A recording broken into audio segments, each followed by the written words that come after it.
It's the Andy Griffith Show, Facts and Trivia, with your host, Bob Snap.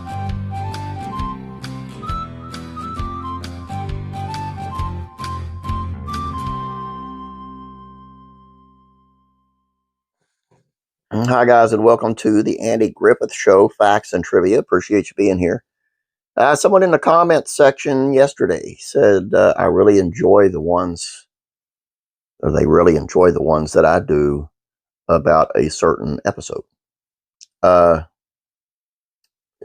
Just a specific episode, not the whole show. So, in honor of that, I'm going to give you 6 things that you may have never noticed in the Andy Griffith Show, Mr. McBeevee.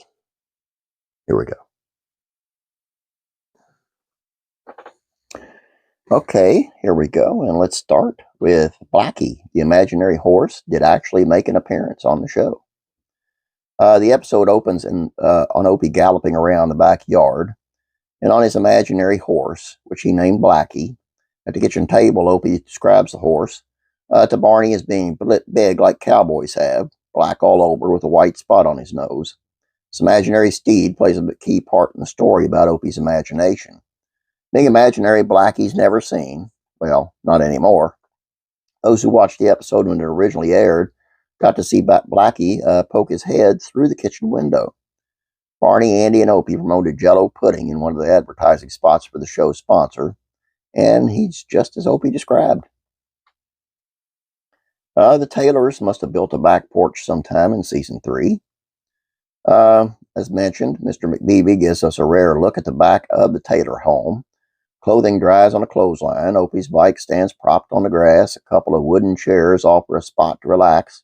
However, one season later, we got another glimpse at the rear end of the house on bargain day when Andy heads out back to check out the freezer, where we see the Taylors now have a large back porch.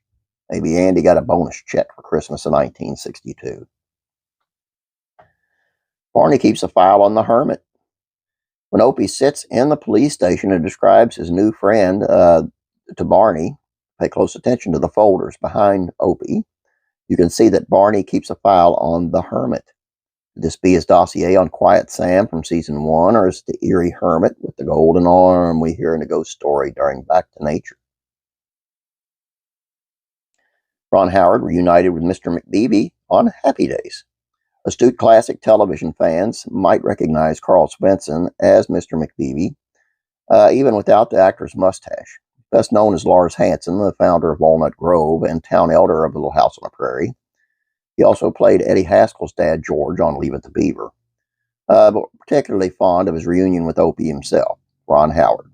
In an early episode of Happy Days, Richie's car, Fonzie sells one of his dragsters to Richie, which turns out to be stolen.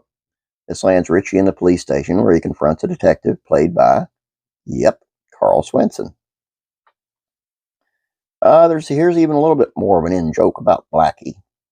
There's a great little inside joke on that Happy Days scene as well. That just might be a nod back to Mr. McBeevee. At least I'd like to think so. Richie wears a shirt covered in horse heads. Blackie? Perhaps. It is a call back to his childhood, certainly. It's a very cute shirt with the horsies, the Fonz notes. I had jammies like that. Doc Harvey never appears on the Andy Griffith Show. When Andy tells Barney he too has met Mr. McBeevee, the deputy worries about the sheriff's mental health, picks up the phone and rings Doc Harvey. Doc Harvey is never seen throughout the Andy Griffith Show, but does get mentioned from time to time.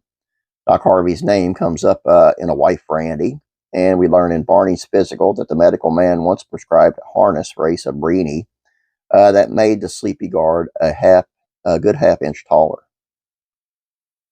Now, who exactly is Thurston Holmes? In the closing credits, you will see 3 names listed under cast: Francis Bobbier, Carl Swenson, and Thurston Holmes. You might wonder about that last man. After all, the only characters we see in the episode are Andy, Opie, Bee, Barney, and Mr. McBeevee. Well, it seems that both Swenson and Holmes were Mr. McBeevee. Holmes was reportedly the stunt double shown climbing the telephone pole. I think it's kind of nice of them to give him a credit.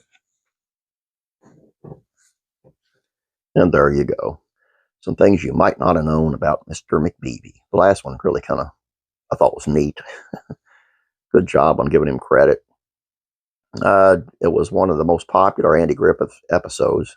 I enjoyed it. I liked it. To me, it's not hilariously funny. It's more of the just your average good watch. I really enjoy watching it.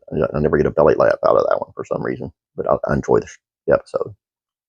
That's all I have for you. Hope you guys enjoyed this. Before you go, I had a problem in my head. I couldn't figure out what to do. I had a thing on Buddy Ebsen and Ron Howard, Opie's friend, the hobo, and how they connected professionally several times. I didn't know where to put it here or put it on Beverly Hillbillies, and well, I decided to put it over to Beverly Hillbillies. So I figure if you guys want to see that, it's got a lot to do with Andy. Go over to the Beverly Hillbillies Facts or Trivia and check it out. The description or the link to that channel is in the description below. If you need the link to it, let me know and I'll shoot it to you in the comments. Please don't forget about classic TV facts and trivia, classic rock and country music facts and trivia. Please check them out. Please subscribe. Please, please, please give us a thumbs up and a like what I'm doing here, if you would. Pretty please. It attracts more people in. That's what I'm shooting for right now. Try to build up viewership a little bit more. And have a great day.